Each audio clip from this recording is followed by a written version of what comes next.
Alright folks, so we're continuing on with part 2 of the chapter 1 section 3 vodcast on the beginnings of civilization. If you remember, yesterday we left off right before talking about social classes as one of the 7 features for a society to have a civilization. So for a society to have a civilization, there needs to be different social classes, and what we mean by that is there's people who are considered to be more important than other people in a society. In a civilization, not everybody can be equal, not everybody can be the same. There are people who are more important, do more important jobs, and there are people who are less important, do what is considered to be less important jobs. So in cities, social organization becomes more complex. Right? When you have hunter and gatherer society, we talked about how everyone is equal, everybody shares everything. Eventually, when people started farming, there was an idea of individualism and an idea of owning your own stuff and private property. And then eventually, in cities where there are a lot of people living together, there is a more complex social organization where there are some people who have really nothing at all, some people have a little bit of stuff, some people who are wealthy, and some people who are in charge of the society and tell other people what to do. So in these societies, it's different depending on the society that you're talking about, but people were ranked according to either what your job was. So specific jobs were looked at as being higher, you would have a higher social status.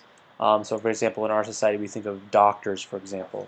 Even if it's a doctor that doesn't make a whole lot of money, because they're a doctor, they're seen as having a higher social status. They have a good job. And then you look at economic status as well, right? Wealth. The more stuff you have, usually the more higher up you were in social status. So in most of these societies, at the very top you had priests and nobles. Religion was very important to a lot of these early societies. So the priests were up there, and the nobles. And the nobles are basically whoever the ruler was and his family. You then had wealthy merchants, right? People who had amassed a lot of wealth from trading for stuff. They were very good at that. And when they traded for things, were able to amass more wealth and more private property than other people. You then had artisans. These were the people, if you remember from earlier in the part 1 of this podcast, artisans are the people who were the skilled craft workers who made stuff. That takes a lot of skill to make. So like weapons and tools and pottery and jewelry and things that it takes a lot of skill to make. Artisans were seen as being fairly high up in the social status pyramid. You then had farmers, who were the people who produced all the food for the society. And then in pretty much every one of these first civilizations, you had slaves. Slaves were often people they had conquered and had forced to do labor and forced to do work for them. They were seen as being the lowest in society. When you look at the social pyramid, pretty much all of the first ones that we're going to look at the beginning of the year will follow this basic order. There may be some variants, but for the most part, they'll look very similar to this social pyramid. We then have arts and architecture. In a lot of these civilizations, there are different types of art and architecture that are built, and this really depends on where you are in the world. Arts and architecture represent the talents, beliefs, and values of the people who created them. That's why when you go to different parts of the world, even today, buildings in Japan look different than buildings in New York City. They look different than buildings in Alaska or Maine or Florida or Mexico. Right? In every society, your architecture represents who you are, right? Your talents, your beliefs, and your values of your society. And this was the same thousands of years ago. Rulers would order large temples to be built to show their power. So pyramids are the best example of that. Right? You have the Great Pyramids in Egypt, right here, the pyramids of Giza. You have the Mayan pyramids in Mesoamerica. Right? They are pyramids. All of these are pyramids, but they look a little bit different than one another. And then you have ziggurats in Sumer. When we talk about the pyramids that were built in Sumer, these large temples, they were similar to the pyramids in the Mesoamerican, similar to the pyramids in Egypt as well. We then have large public works projects. Again, the government was in charge of making sure the people had what they needed to survive. So strong rulers would often order public works projects to be built. This was meant to benefit the inhabitants of the city or the civilization.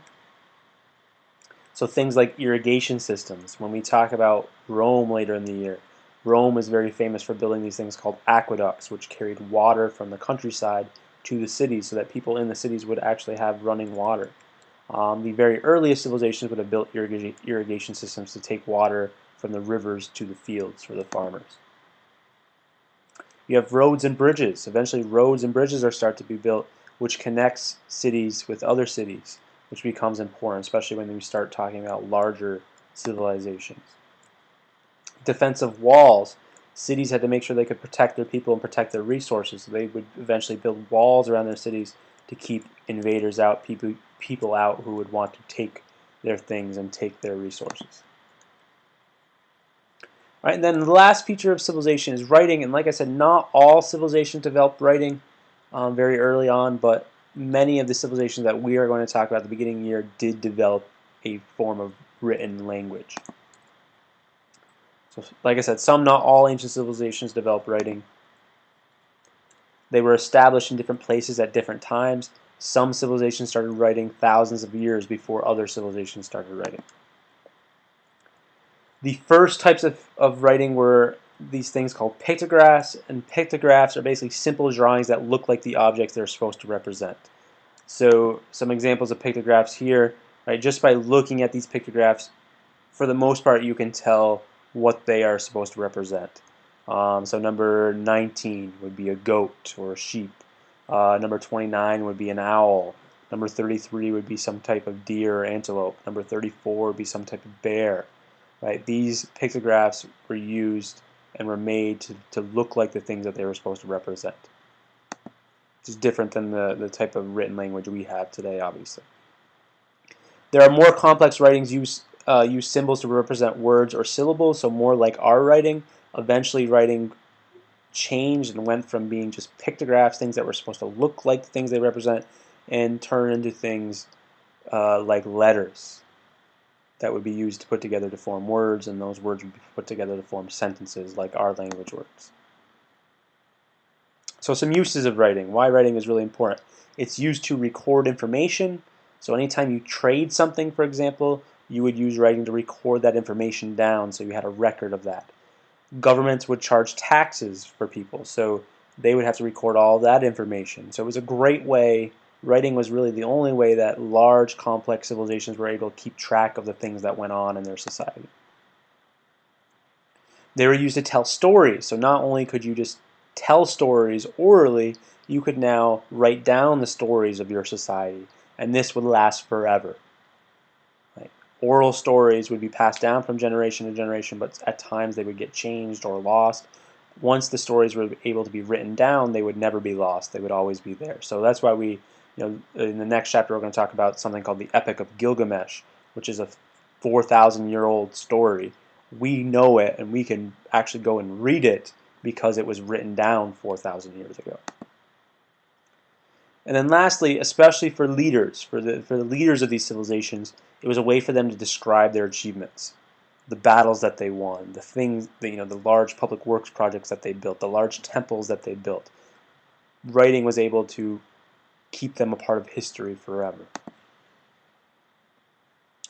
All right, so we go to our next learning objective here, and that is to explain how environment affects people's lives. We've talked about that a little bit in the earlier sections, but basically this comes down to physical surroundings, right? Basically, where you live, you need to make the best of it. You need to adapt to your environment, make sure that you survive. So people depended heavily on their physical surroundings. So if you lived in the desert, you had to make do with what was available there. If you lived in the rainforest, you had to use the resources that were available there for you to survive. And if you lived in the Arctic or during the Ice Age in many parts of the world that was very cold, you had to adapt to those surroundings and make sure you could survive in those surroundings, because you couldn't just get on a plane and go live somewhere else in the world. You had to make do with what you had.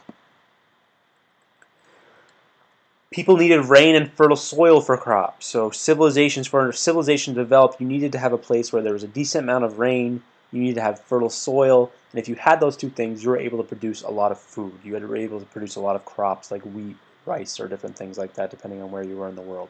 This would support a large population, and then you could in turn have a civilization with multiple cities. Then you need other resources to produce things. So things to make shelter, to make weapons, to make tools, to make clothing. Depending on where you are, again, you have to make do with what you have. So you might have trees where you live. You can then use the trees to build your shelter or build your weapons and tools. If you have a lot of stones, you can use the stones to make the weapons and tools that you need. If you live, especially for the people living during the Ice Age, you had to make do with the animals that were there to help you provide clothing for yourself so that you could stay warm and not freeze to death. These are all things that you would need. All right, so the next lesson objective is to define city-states and empires. These are two terms we'll use quite a bit at the beginning of the year, especially. So one thing to understand is that civilizations change over time. So civilizations first started out as cities, and they go from cities to being city-states and then eventually empires. So the first types of society started out as villages when people first started farming and being able to live in larger groups. They settled down and started villages. Eventually these villages became towns and eventually cities.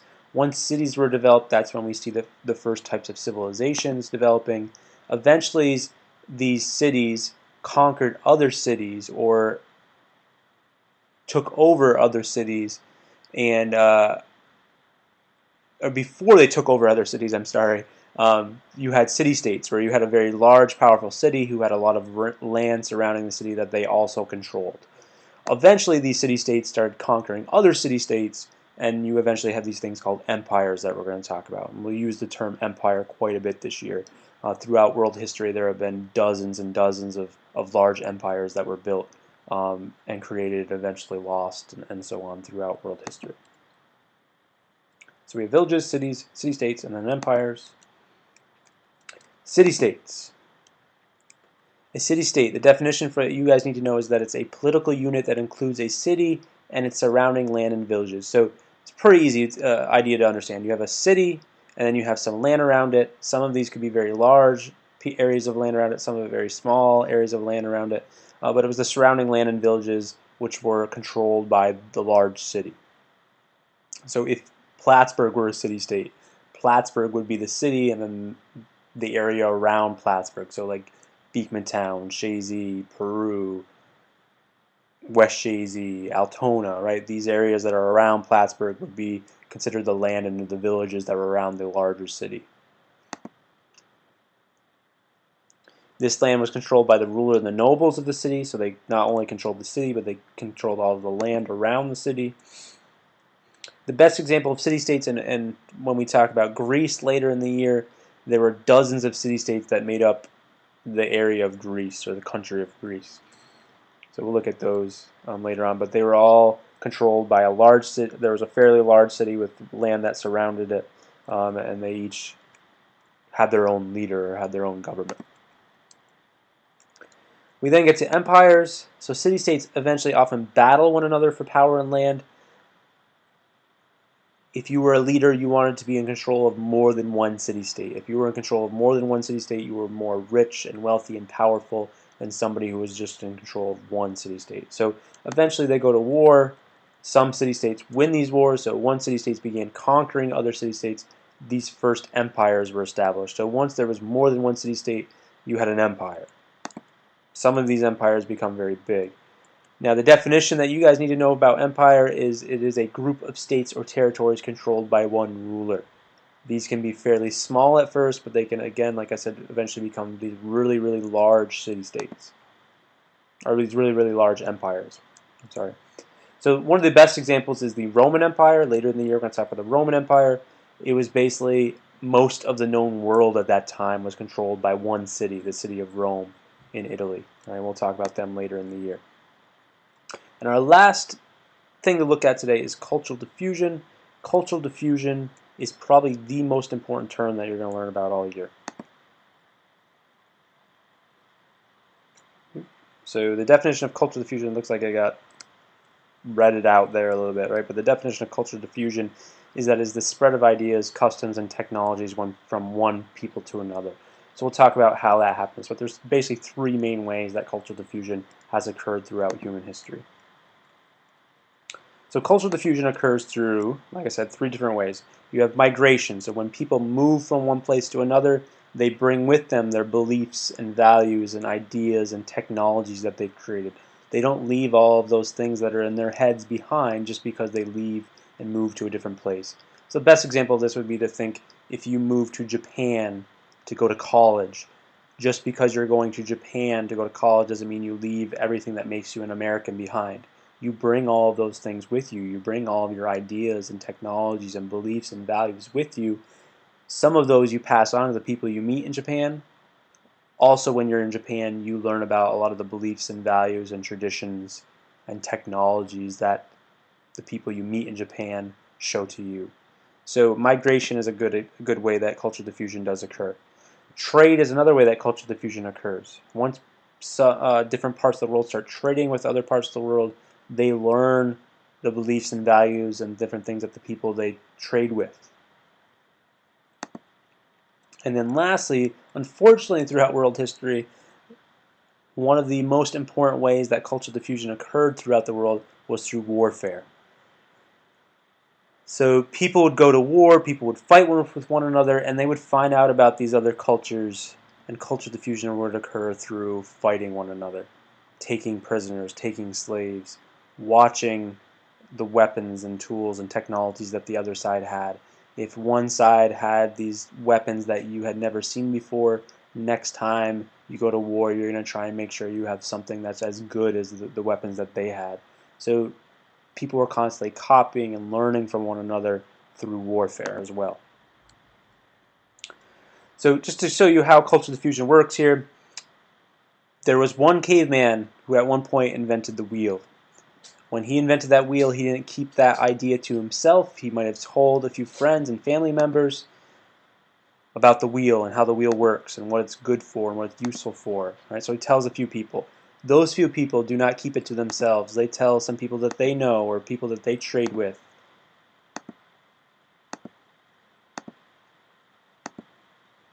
So now we have several people who have learned about the wheel and are using it. And they tell some more cavemen about the wheel. To eventually you have thousands of people who know how to use the wheel and use it to make their lives easier and to make their lives better. And eventually this technology over a very long period of time spreads through the entire world. Every part of the world today uses the wheel. Buses, cars, trains, even on airplanes. The wheel is used to get people around. So cultural diffusion does occur slowly and it takes a long time, but it is really important to the development of a lot of the technologies and the beliefs that have been spread throughout the world. Alright, so that's it for the Chapter 1, Section 3 vodcast. Make sure you filled in all the guided notes, bring that in, right, and we'll discuss this in class. See you guys tomorrow.